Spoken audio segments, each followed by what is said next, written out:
300 million plus in revenue and profitable, 225 million in funding at a last valuation of 2.2 billion, and customers that include OpenAI, NVIDIA, Anthropic, Google, Microsoft, Meta, Salesforce, Amazon, and I'm sure a lot more. Jonathan, what is Turing? The era of sweatshop data labeling is over. Now what the labs need is a strategic research accelerator. And Turing's the world's leading research accelerator, working with all of these frontier labs to advance them along the 4 pillars of superintelligence: multimodality, reasoning, tool use, and coding. That's $30 trillion of knowledge work that is going to be automated. Ever since the Scale AI acquisition, investment, whatever you want to call it, there's essentially $1 billion up for grabs. This market is massive and growing. There's unlimited demand for high quality data. What does the inside of OpenAI look like? What does it take to get to GPT-5? First, I think GPT-5 is fucking awesome. The AI doomers talk about this concept of rapid takeoff. I don't think rapid takeoff is how things will unfold.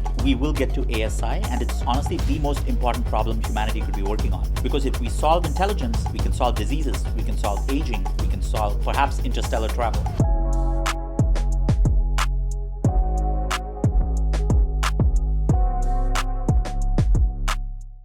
Jonathan, welcome to Sourcery. Thank you for having me.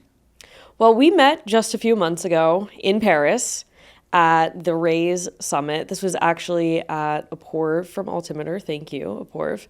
His event outside of the summit, and you were one of the speakers on stage. What were you guys talking about?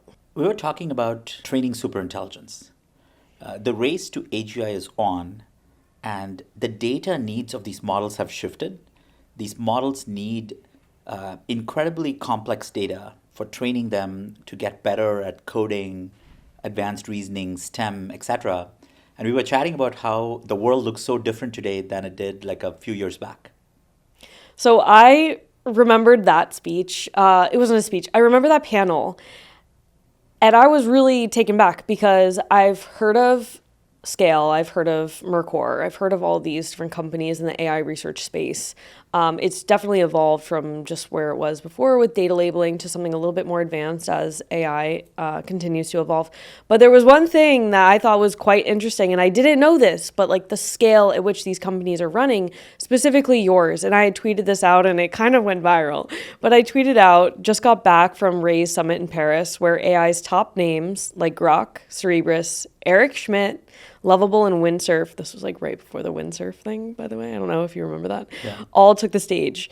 Yet one unexpected player stood out as the next breakout AGI leader. Some stats: 300 million plus in revenue and profitable, 225 million in funding at a last valuation of 2.2 billion, a network of 4 million engineers and customers that include OpenAI, NVIDIA, Anthropic, Google, Microsoft, Meta, Salesforce, Amazon, and I'm sure a lot more. So, Jonathan, what is Turing? So at Turing, we train superintelligence. We work with 7 out of the 8 frontier labs. We work with OpenAI, Anthropic, Meta, Google, Microsoft, NVIDIA, Amazon. Anybody that's building a frontier foundation model, we are probably working with them already. And what's happening is as these models have become smarter and smarter, the data needed to improve them has become increasingly harder to generate. The earlier era was almost like commodity data labeling. That era is over. Now it's all about frontier data. These models need expert human data in every domain imaginable. They need data to train these models in reinforcement learning. And sometimes they need synthetic data.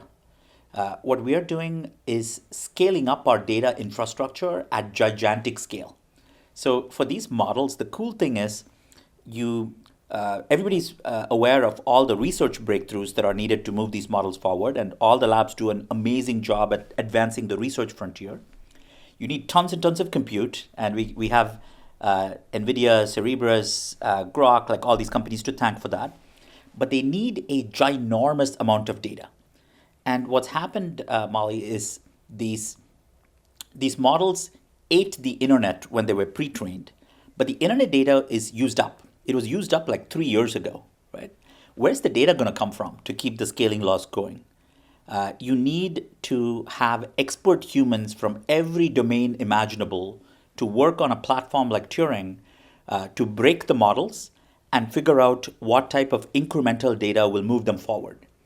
The era of sweatshop data labeling is over. Now what the labs need is a strategic research accelerator, and Turing's the world's leading research accelerator working with all of these frontier labs to advance them along, I would say, the four pillars of superintelligence, which is multimodality, reasoning, tool use, and coding. If you solve these four things, you will get to ASI.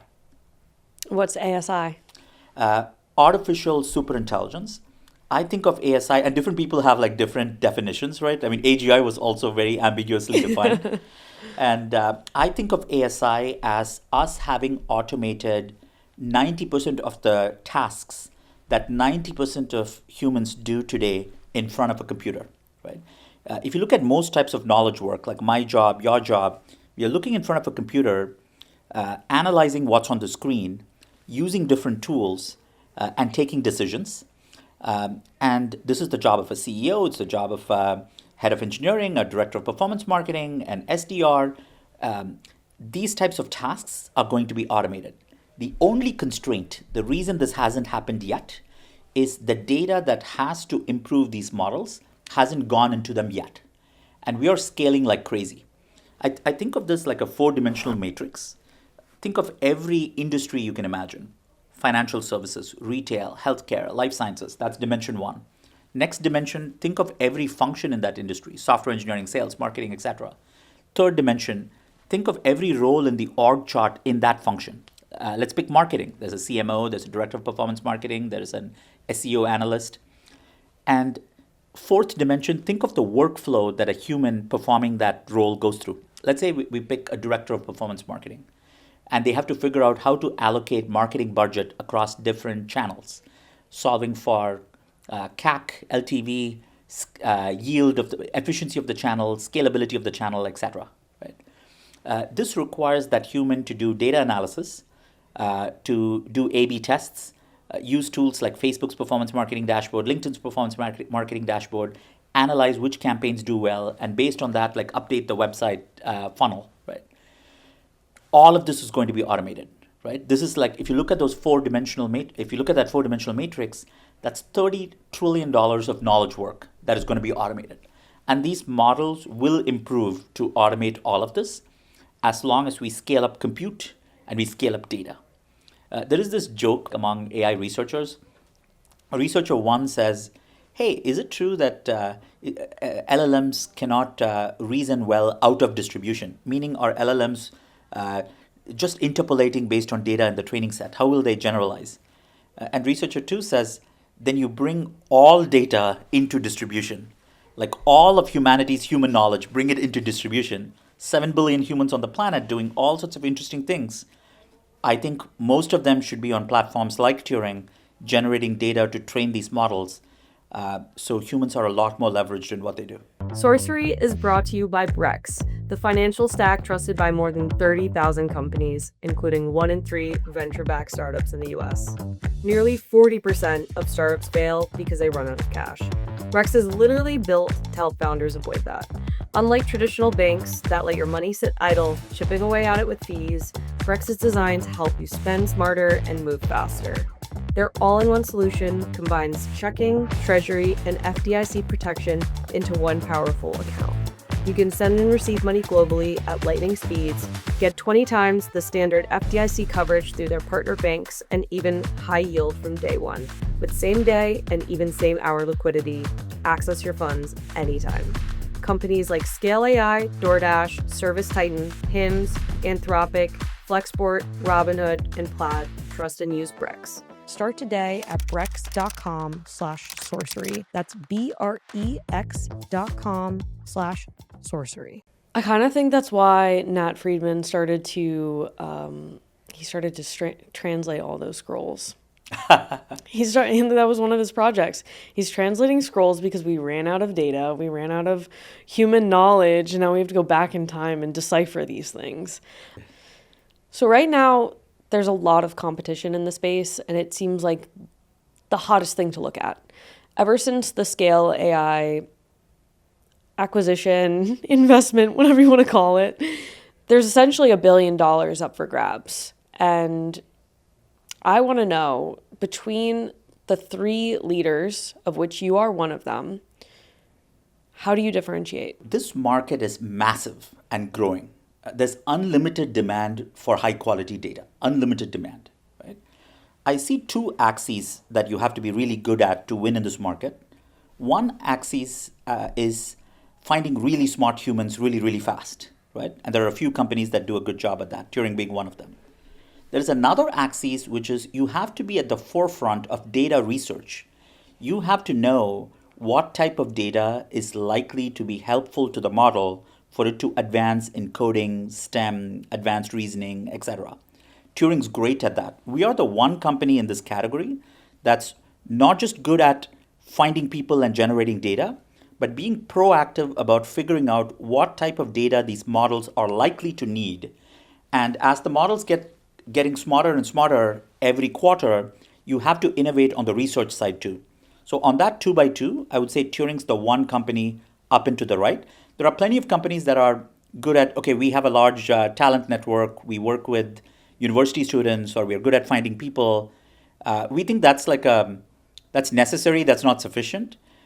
You have to ensure that the quality of the data is good and that it can improve the model's performance. Mm-hmm. Taking a step back, can you explain the evolution of this industry and models? You gave a really good explanation on This Week in Startups with Alex, and I think this was like phenomenal. Like, it was clipped and everything. Could you explain the evolution of that? This industry had a huge shift after the reasoning models came out late last year, O1 being the first. The shift is, before the reasoning models, this industry needed simple data, gobs and gobs of simple data. You needed a data factory. Or this industry needed somebody to find people really fast. After the reasoning models came out, the game completely changed. This is like after O1 and DeepSeek. Now what the labs need is not a data factory, it's not a talent marketplace. The labs need a strategic research partner, somebody who can collaborate directly with their researchers to understand where the models are weak in today and strategically custom engineer data to improve the model's performance. They need a research accelerator. In-house researchers collaborate with teams in coding, multimodality, STEM, RLHF, etc., to generate data that'll improve these models. And the data that the models need now needs to be hard, that is model breaking. It has to literally break the model, so you need humans who are smarter than the models. It has to be realistic, that reflects how real humans use these models to do real work. Only then AI will actually move the GDP of the world. It has to mirror real world use, not esoteric academic use cases that test whether you've hit the singularity or not. And third, the data needs to be diverse to cover every single type of knowledge work imaginable. So you need hard data, realistic data, and diverse data. That's how it's shifted. Because research has become such an important part of this next era of AI, it would be wrong not to bring up the fact that this is your background. So you were in research and in AI development before this. So how did that lead to founding Turing? Yeah. Turing's founding DNA is AI research. My co-founder and I met at Stanford. I worked at the Stanford AI Lab and the Stanford Info Lab. My co-founder worked at the Stanford NLP Lab. And in an alternate universe, both of us would have gotten our PhD in computer science and AI. And at Stanford, there's this radioactive spider that tends to bite people and makes them start companies instead. And that's what happened to me and my co-founder. So we saw the power of AI early. Mm-hmm. And when Turing was started, it was all about using AI to find the world's smartest software engineers at scale, use AI to vet them, match them to companies, use AI to manage them. Right? So when the AGI wave hit, I remember that fateful meeting with OpenAI when they were training GPT-3, and OpenAI wanted to teach GPT-3 to code and to do function calling and tool use, which are building blocks for training agents. When we saw it, it was obvious what this was going to become, right? This was the future. And we were perfectly positioned. We had the world's largest platform of software engineers where we could build the ability to generate high quality data from. And it was clear that the models needed not just coding data, but data in every advanced domain in STEM, in healthcare, legal, finance, etc.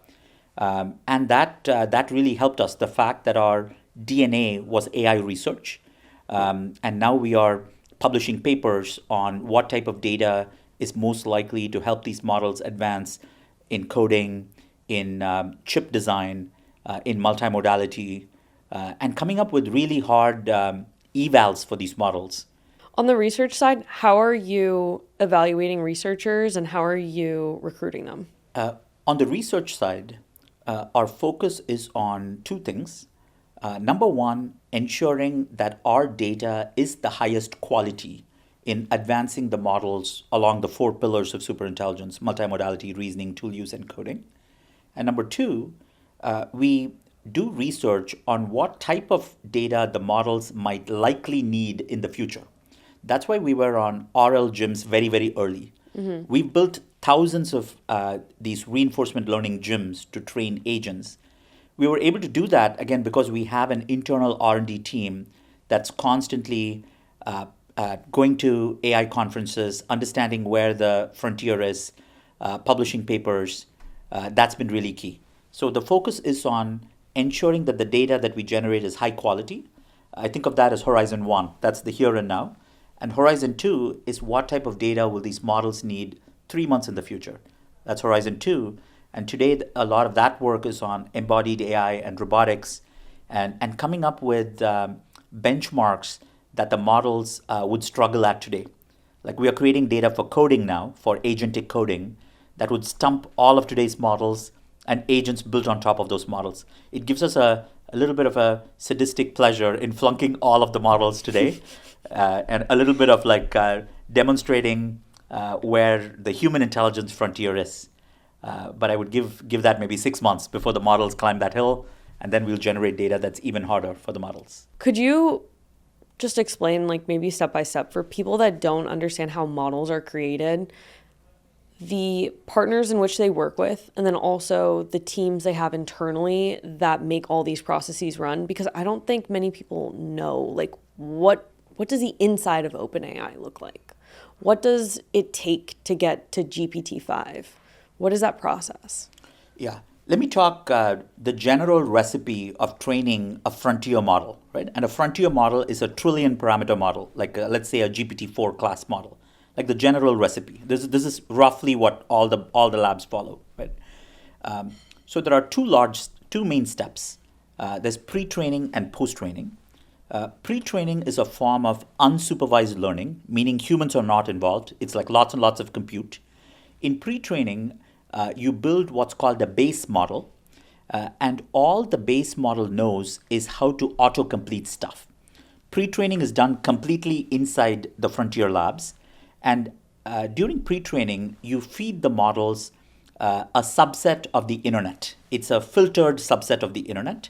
There are these data sets like Common Crawl, C4, GitHub, Archive. You also feed a lot of books. You might feed videos. You feed all these, let's call it humanity's knowledge corpus.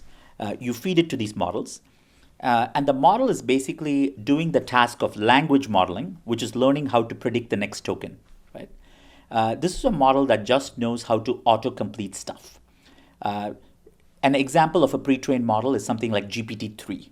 We haven't yet built ChatGPT. This is just GPT-3, right? As the result of pre-training.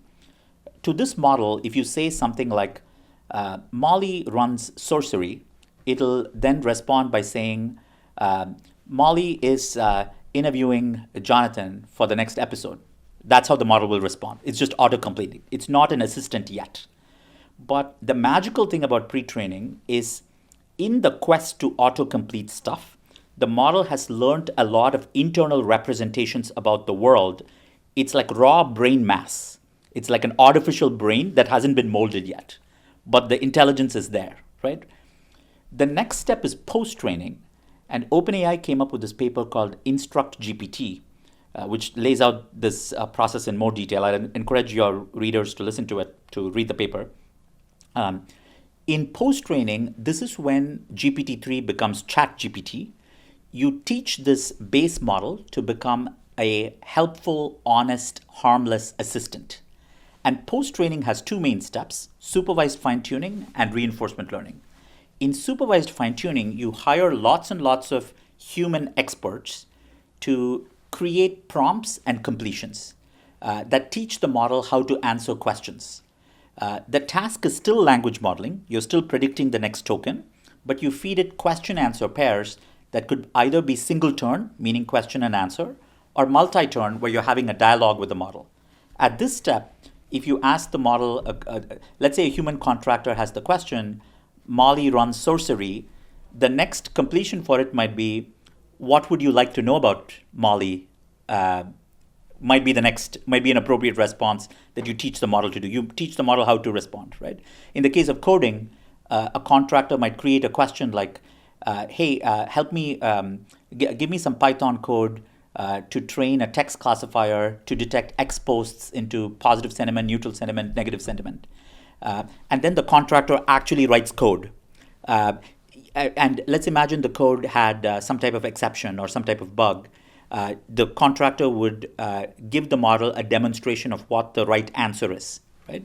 It's humans showing the model question-answer pairs, so the model learns. Again, this is still language modeling. The model is still learning how to predict, but now you've aligned the model.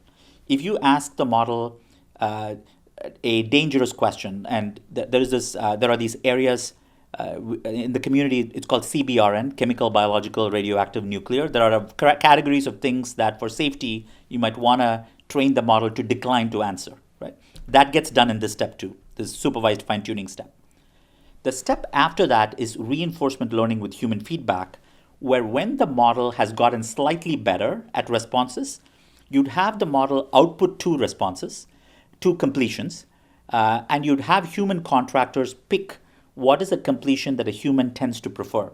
For example, if the question is, tell me more about Molly Shea and Sourcery, and there's one set of responses that is maybe super verbose and is not easy to consume, whereas there's another response that's like in crisp bullet points, and maybe that links to the conversation we are having. Maybe a human contractor maybe picks that. Oh, that response is better. This RLHF step is used to train a reward model, and the reward model teaches. The reward model basically scores responses based on what's a response that a human tends to prefer. And this is used to update the model that has been trained so far to output completions that humans tend to prefer. Humans may, for example, in coding, humans may tend to prefer code that's commented really well, that's structured in a way that is easy to maintain and is more modular. But those preferences are learned in RLHF. And once you've done RLHF, you would then do another round of evals where you're evaluating the model's performance to see if the model improved, right? So and as the model improves, you'll figure out where the model breaks next, and then generate data to improve the model there again. It's a loop between you first do pre-training. Pre-training is done relatively infrequently. And then post-training is a highly iterative process. You start first with SFT, then you would do reinforcement learning with human feedback. You'd evaluate the model again, figure out where it's breaking, where it's doing well, and then generate data in the areas where the model is weakened. Now, what I just described is how things used to largely work until last year. Now, for these verifiable domains like coding and math, instead of doing reinforcement learning with human feedback, you can do reinforcement learning because you can automatically check when you got the correct answer or not in these verifiable domains. And with reinforcement learning, the way you teach the model is not through imitation learning, where you're learning from humans, but it's through experiential learning, where you create this environment with prompts and verifiers, and you create basically a mini world model where, as long as the agent gets the right result, that particular trajectory that the agent took to come to the right answer gets reinforced. And when the agent got to a result that didn't get the right answer, that doesn't get reinforced. So the model kind of learns from its own experience. It's a form of self-play, which I think is really, really cool. If you remember from the Alpha Zero days, when DeepMind was teaching their Go playing algorithm, the first version of Google's AlphaGo system learned from expert humans, which was quite good. The next generation, which was even better, just played against itself and figured out which paths tended to it winning and which paths tended to it losing, and learned from that. And there is this move 37 in one of the games where the model came up with a move that felt alien to the best Go players in the world, because the model had figured out a trajectory to win that beat sort of the best human experts. And I'm super excited for AI in the enterprise when an agent takes a path that is so novel and so interesting and so different that really exceeds superintelligence. And for me, that's a big part of artificial superintelligence. Why should human intelligence be the bound for what we do? These models could exceed us in many interesting ways. In today's high-speed business world, staying ahead means using the smartest tools possible, including the powerful capabilities of artificial intelligence. Meet Turing Intelligence. Turing builds customizable AI systems designed to solve your mission-critical challenges no matter your industry. From expert guidance to tailored projects, Turing helps top companies realize AI that's more capable, more adaptable, and more effective. With Turing, discover how AI can accelerate your business growth. To learn more, visit turing.com/sorcery, spelt SOURCERY. That's turing.com/sorcery. I think that's a really interesting point, and it's also a point that scares people a lot. It's created a culture of doomers because they're afraid of AI and technology rapidly advancing so fast or so quickly out of our control that it puts safety at a risk. I'm going to put that to the side quite a little bit, but it brings into light this tweet that David Sachs had not too long ago, right after the GPT-5 release. And there was a lot of pushback on this release. It didn't go as expected. Many were actually quite disappointed. They were expecting something crazy to happen, and turns out it was just a little bit of an incremental, seemingly incremental, I don't want to offend anyone, seemingly incremental improvement to the model. But I'm curious, from your standpoint, what did you make of that moment and that tweet that David Sachs had put out that was, it was addressing the doomers of, okay, actually, AI is not moving that fast. We actually might have more time before, we have real crazy moves happening. Yeah. Let me unpack this. I think there are two parts to your question. There's one part which is, are we slowing down? Are things going to be more incremental going on? That's one part to your question. And then there's another part which is, how should we think about safety in these AI systems? So let me take that separately. First, I think GPT-5 is fucking awesome. I think it's awesome. I think we've just gotten used to magic, that maybe we are not fully seeing the impact of what's just out there. And I'm not just saying that because we work with the company that built it. I think GPT-5 is awesome. I think one thing is real, though, which is the AI doomers talk about this concept of rapid takeoff. It's sort of if you've seen the Matrix or the Terminator movies, somehow we'll hit a singularity and there's just this rapid takeoff where humanity gets left behind. I don't think rapid takeoff is how things will unfold. I think it's going to be steady, continuous progress. Every step of the way, we're going to keep moving forward. And it's going to be great. And it's great for a few reasons. The reason I think rapid takeoff will not happen, and I know why the doomers believed in rapid takeoff, is because GPT-3 felt like magic, right? It was like fucking magic. It was magic because there were a lot of one-time jumps in there. Jump number one on the data front, we ate the internet. We ate the internet. There is only one internet, and we ate it in GPT-3, right? And GPT-4, again, in all of these, and all the models like GPT-4, like Gemini 2.5 Pro, Grok 2, Grok 3, Claude, it's the same formula. We all ate the internet, and that was a huge one-time jump. And we put in all of humanity's knowledge. All the books that you own the licenses of were fed into the models, right? So humanity's collective intelligence was eaten in the GPT-3, GPT-4 era. And we scaled up compute. Some of the early gains in compute where we also got that, right? Mm-hmm. And computers takes time to build. You gotta solve energy, and you gotta build data centers. And you see what Elon's doing with his projects. You see what Sam Altman and OpenAI are doing. You see what Meta's doing. Compute also takes time to build, right? So we got a huge jump by eating the internet and using all the easily accessible compute. But the scaling laws, which is an empirical law, is continuing to hold. Meaning you take a big model with lots of parameters, you dial up compute, you dial up data, and the models smoothly keep improving, right? I'm a huge optimist in humans and human potential. I think we humans will solve bigger, more interesting problems instead of the more mundane stuff that we do today. I believe I will be 100x more productive. If I'm 100x more productive, maybe I'll run 100 companies in parallel. Elon might run 600 companies in parallel, right? So I think the solution is simple. Keep hiring the best researchers on the planet, keep scaling up compute, keep scaling up data. We will get to ASI, and it's honestly the most important problem humanity could be working on. Because if we solve intelligence, we can solve diseases, we can solve aging, we can solve perhaps interstellar travel, right? It's gonna be awesome.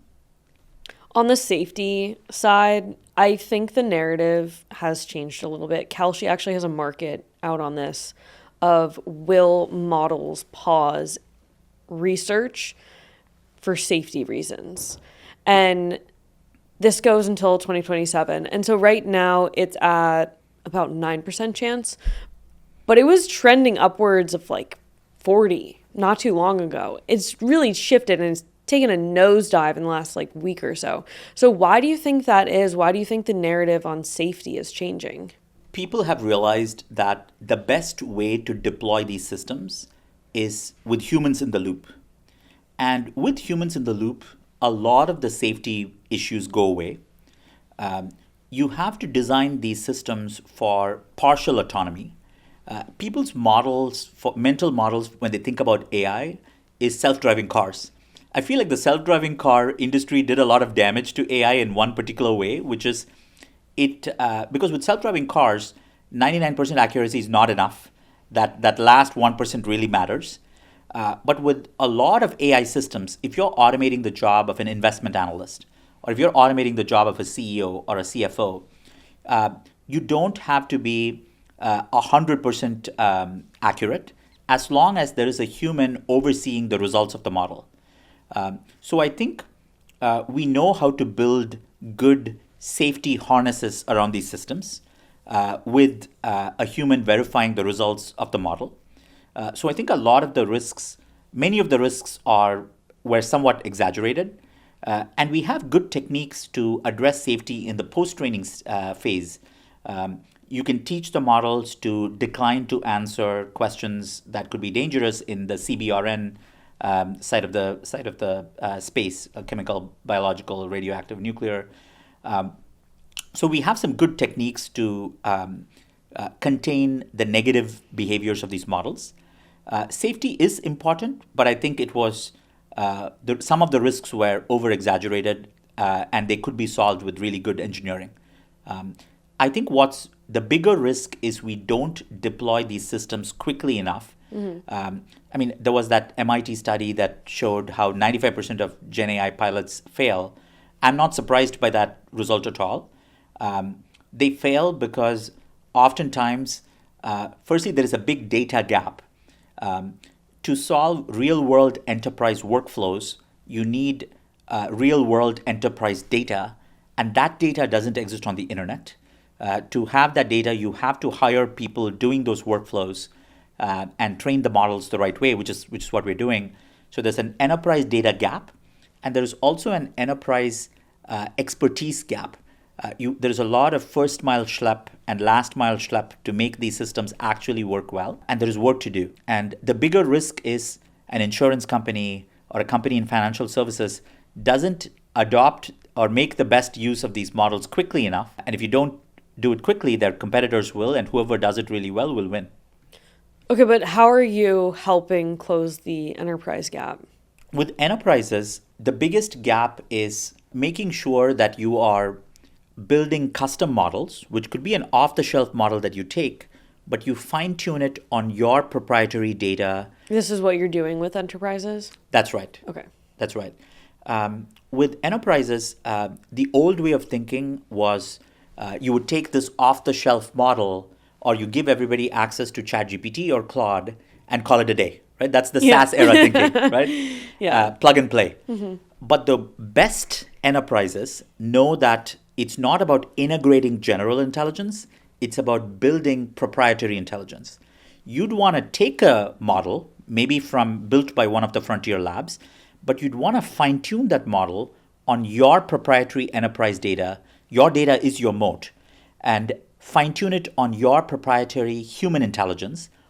You might automate your proprietary internal workflows. It'll probably be a custom model that's on-prem. It'll probably be a smaller model. Oftentimes we see a 500 million to a 10 billion parameter model. That's the regime, not a trillion parameter model. And this will be faster, more accurate. You'll have full control over governance, confidentiality. You don't want your model to help your competitors. So that's what you want to build. But the constraint for these models is step one, you first have to prepare your data. Enterprises have lots and lots of unstructured data, but you want to convert it into structured data, into a format to fine-tune these LLMs. You'd want a platform to make sure you can distill your human expertise into the models and suck up like your proprietary data into a way to fine-tune these models. And you'd want to build the right workflows designed for partial autonomy. You'd want to have good evals for your specific workflows. You'd want to solve safety. And the enterprises need a neutral evaluator to help them pick the right models, pick the right systems to build this. And that's where we come in. The same technology that we built to help the frontier labs get to AGI, we are building a version of this for enterprises to build proprietary intelligence, to build their own internal ChatGPT or systems built on top of ChatGPT. And that's going to transform.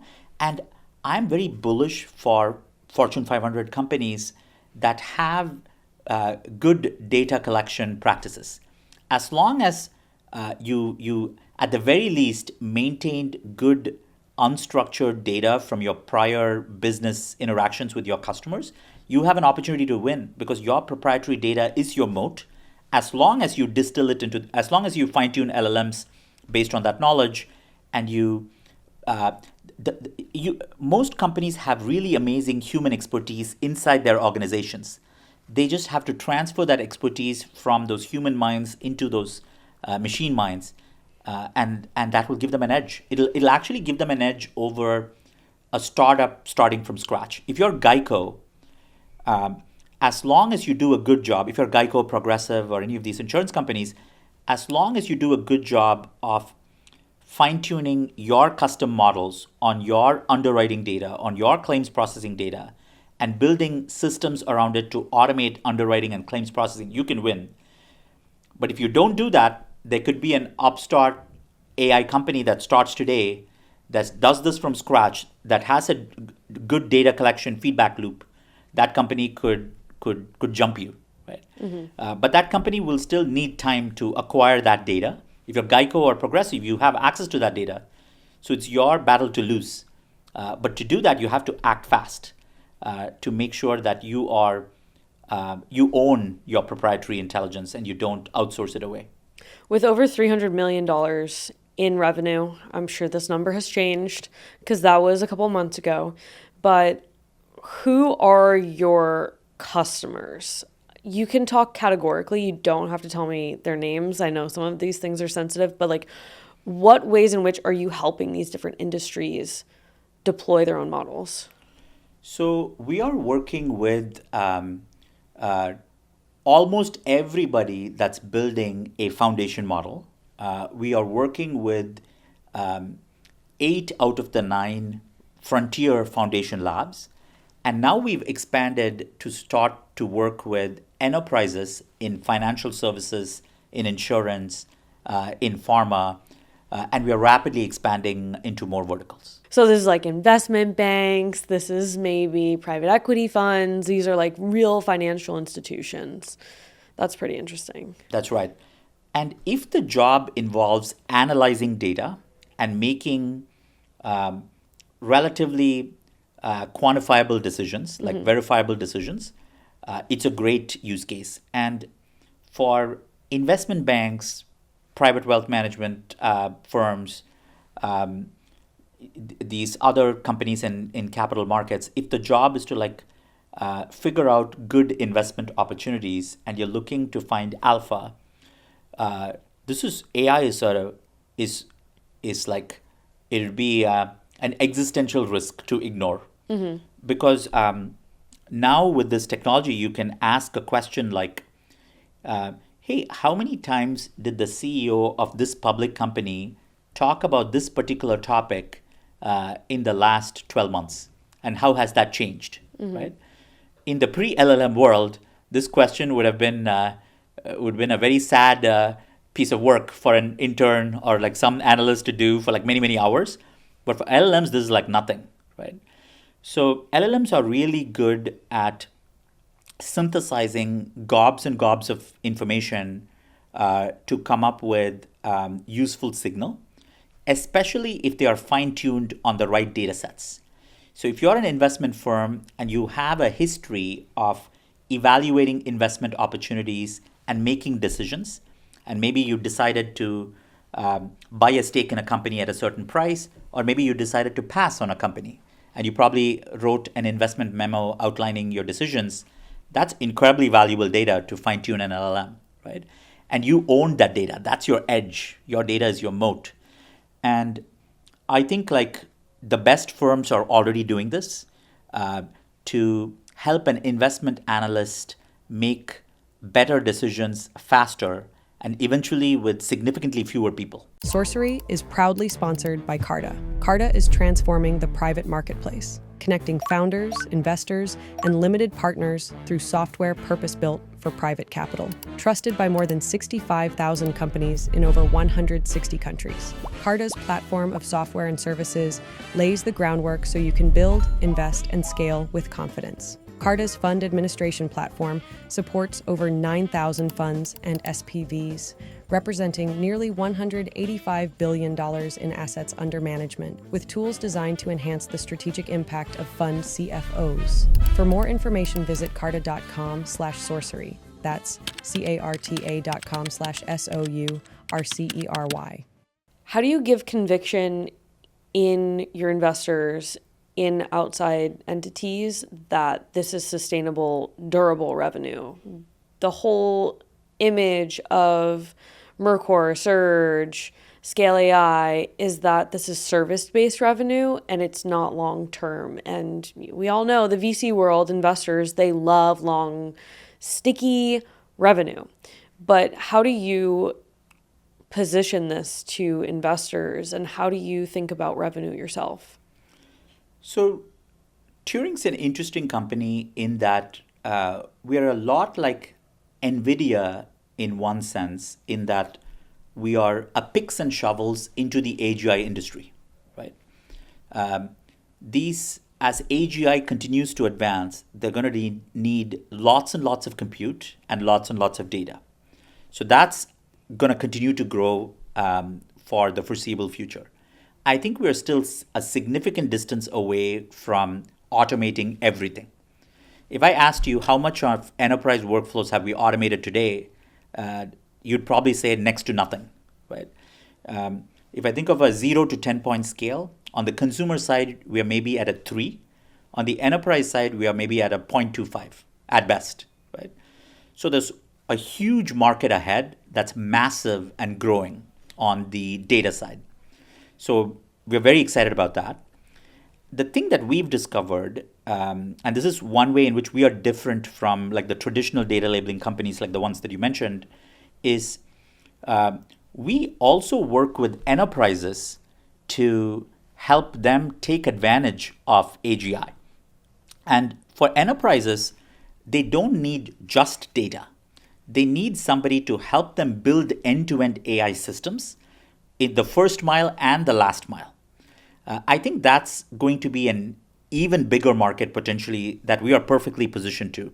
I think of it a little bit like we are working with the Formula One teams in the Frontier AI Labs, but there's the car companies where there's a trickle down effect of some of this technology. Like we are now building RL gyms for giant financial institutions as well, right? And that's a massive market. Like if you look at the services market, it's $1 trillion market, right? And we are talking about $30 trillion of knowledge work that's about to be automated. And enterprises need all the help they can get to not just build the right models, but to build the right systems around these models to automate workflows. So I think like Turing will probably replace companies like McKinsey, Bain, BCG, and every services company like Accenture, TCS, Wipro, Infosys, like all of these companies doing vanilla services, that's going to be automated with these agentic systems. Mm-hmm. And we're perfectly positioned as the company that's helping the frontier labs build smarter and smarter superintelligence. We are simultaneously helping enterprises take advantage of these superintelligent systems, and one helps the other. If you're just a pure data vendor, you're not touching reality. You're just selling data to labs. But because we also try to build stuff on top of these models, we touch reality. We know where the models break when you try to solve underwriting. When you, one of the use cases that you told me was after you record an interview, you try to pick the right clips from those interviews that are likely to go viral. Mm-hmm. In the future, you'll probably use like a Turing model that is like fine-tuned for your own use case to do that. That's an example of something that actually touches a real-world use case. So the fact that we are also helping enterprises helps us do a better job serving the frontier AI labs. So talking about revenue has become really public because all of a sudden there's $1 billion up for grabs with the Scale AI acquisition, acqui-hire, whatever you want to call it, investment round. How do you think about revenue and your competitors? So this is a massive market that's growing super fast, right? And the interesting thing is, and there are a few companies in the space. There's companies like Surge, Mercor, Scale AI, of course, being the company that started in the space early. There's unlimited demand for really high quality data. If you look at the competitive landscape, I see 3 categories of companies. There is the pure play data labeling companies. There are recruiting talent marketplaces. We are none of them. We are a research-first data accelerator. That sets us apart. Of course, we are really good at finding really smart people, and we built a platform that helps us generate data really efficiently. But what sets us apart is our research-first posture. Old school data labeling is over, and the era of a recruiting or a talent marketplace is also over. These labs need more than just data thrown over a wall. They need more than just hire 50 PhDs in physics, chemistry, math, biology. They don't need just that. What they need is a true partner that can understand their research objectives in improving their models for coding, for math, for STEM, for reasoning, for agentic workflows.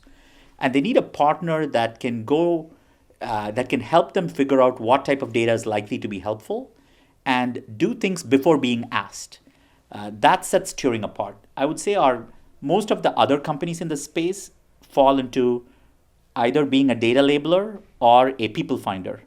And Turing is a research-first accelerator. We are a research accelerator for the frontier labs. Hey, it's Molly. If you enjoy our interviews, check out our newsletter, Sourcery.vc, where we deliver a once-a-week top deals and tech headlines email, and also go deeper on our podcast interviews. subscribe to Sourcery today. And don't forget to subscribe to the podcast on YouTube, Spotify, Apple, or wherever you listen. Link in description to sign up.